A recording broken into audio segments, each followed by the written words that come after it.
Bonjour à toutes et à tous. Choisir son orientation, une étape pas toujours évidente pour les jeunes. Ce week-end, la communauté d'agglomération Sarreguemines Confluence organise Cosmic, son premier salon de l'orientation à l'Europôle d'Ambar. Pour en parler, j'accueille aujourd'hui Jean-Claude Cunat, vice-président de la CASC en charge de l'enseignement supérieur. Bonjour. Bonjour. Et Virginie Rosato, assistante administrative et financière au service enseignement supérieur. Bonjour. Bonjour. Merci beaucoup à tous les deux d'être avec nous aujourd'hui. Alors, il n'y a plus de salon de l'orientation depuis 2019 sur le secteur de l'agglomération de Sarreguemines. Ils étaient auparavant organisés par le CIO. Pourquoi la CASC a souhaité cette année organiser cet événement ? Alors, réponse un petit peu facile, c'est pour combler un vide. 2019, c'est déjà loin.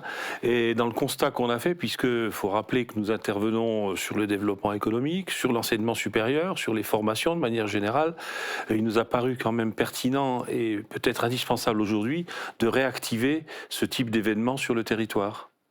Et donc, il aura lieu les 23 et 24 janvier. Alors, la date du salon n'a pas été choisie au hasard. Ce lundi, la plateforme Parcoursup a ouvert ses portes. On sait que l'orientation peut être un peu une source de stress pour certains jeunes et même pour leur famille. Alors, concrètement, qu'est-ce qu'ils vont pouvoir trouver sur ce salon qui s'appelle Cosmic pour Confluence, Orientation, Savoir, Métier, Innovation et Carrière ? Alors, dans le salon, ils vont retrouver une dizaine de pôles thématiques qui seront, on pourra parler de l'industrie, du droit, du commerce, de la santé, etc. Ils auront également un pôle plus orientation et insertion, où ils pourront retrouver le centre d'information et d'orientation, mais aussi la région qui viendra présenter les différents dispositifs, une partie sur le handicap avec Cap Emploi 57, enfin vraiment toutes ces thématiques aussi qui sont intéressantes lorsqu'on choisit sa voie et qu'on cherche des informations pour son parcours d'orientation. Et ça représente plus de 70 exposants qui seront présents. Et justement, vous avez travaillé pour trouver des professionnels qui sont en lien justement avec des formations du territoire. C'est ça. En fait, on ne souhaitait pas proposer un salon comme il était établi de manière générale, où on trouvait chacune des formations les unes à côté des autres. L'idée, c'était vraiment de pouvoir proposer sur chaque thématique un parcours complet allant de l'enseignement secondaire, puis à l'enseignement supérieur, et enfin qu'on puisse le mettre en corrélation avec effectivement des métiers qui sont présents sur le territoire, avec des entreprises qui sont présentes sur le territoire. Mettre finalement le tissu de la partie enseignement en adéquation avec le tissu économique local.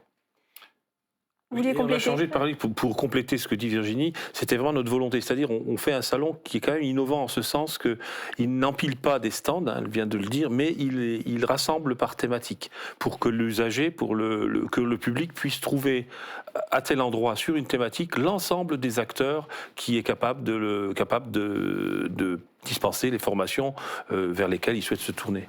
Toutes les informations pour le guider au mieux en fonction de ses envies. Est-ce que ce salon, c'est aussi un moyen de garder les jeunes sur le territoire, leur montrer qu'ils peuvent construire leur avenir professionnel sur le secteur de l'agglo ? Alors, il ne faut pas se voiler la face. Effectivement, on est dans une baisse démographique importante. C'est un phénomène général, même national.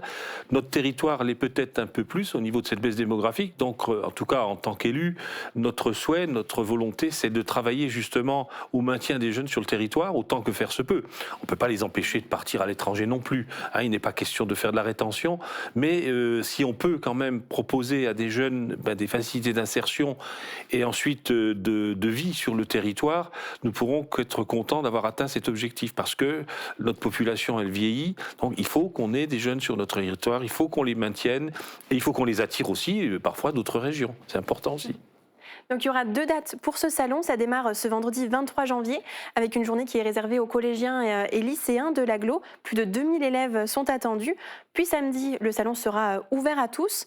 En dehors des élèves, à qui s'adresse concrètement ce salon ? Alors, ce salon peut s'adresser à des étudiants, il peut s'adresser à des personnes en recherche de reconversion, à des demandeurs d'emploi, vraiment même un public familial. Il pourra découvrir sur place plein de choses à tester, à toucher, être acteur. C'est ça aussi qu'on souhaitait, que les visiteurs, le public puissent être acteurs sur les différents stands. Oui, parce qu'en plus des stands statiques, entre guillemets, il y aura plein d'animations tout au long de la journée de samedi. C'est ça. Alors, il y aura une salle dédiée à l'animation où, à l'intérieur, le centre d'information fera certaines certaines présentations sur Parcoursup, mais aussi sur ce qu'on peut faire après sa troisième. Il y aura le Crous qui fera des animations et qui parlera des différents services qu'il peut apporter aux étudiants. Il y a le pôle droit qui mettra en place un quiz, le droit en question, donc qui permettra au fur et à mesure des questions d'échanger avec les professionnels qui seront présents sur le site.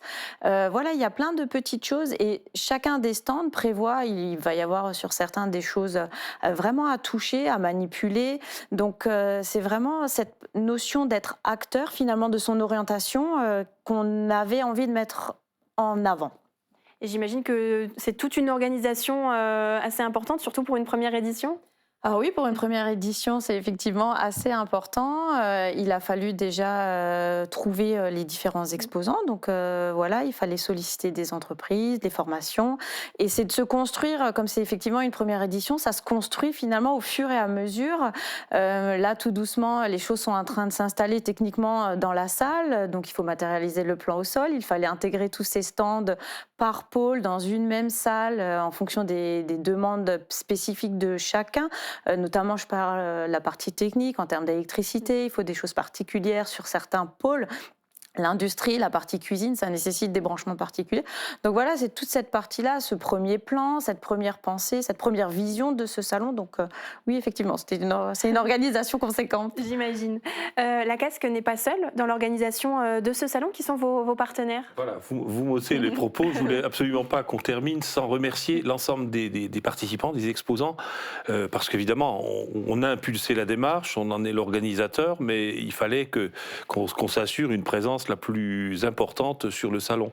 Et on peut remercier l'ensemble des partenaires parce qu'ils ont joué le jeu. On a été considérablement aidés parce qu'on a besoin de l'expertise des autres. Hein. C'est à plusieurs qu'on arrive à mieux cerner les choses. Donc je pense que ça laisse augurer, à mon avis, quand même une démarche intéressante sur laquelle vous avez posé la question.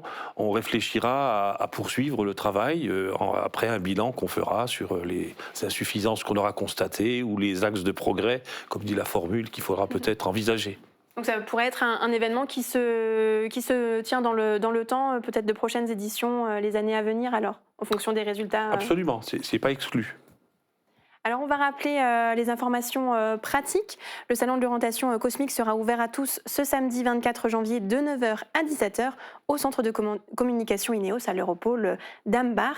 Merci beaucoup à tous les deux d'avoir été avec nous pour nous donner toutes les informations. Mosaïque Cristal sera évidemment sur place, à la fois sur un stand pour répondre à vos questions et pour y réaliser un reportage. Donc on reviendra sur cet événement dans quelques jours. Merci encore d'avoir été avec nous. Merci beaucoup. Et très bonne journée à tous.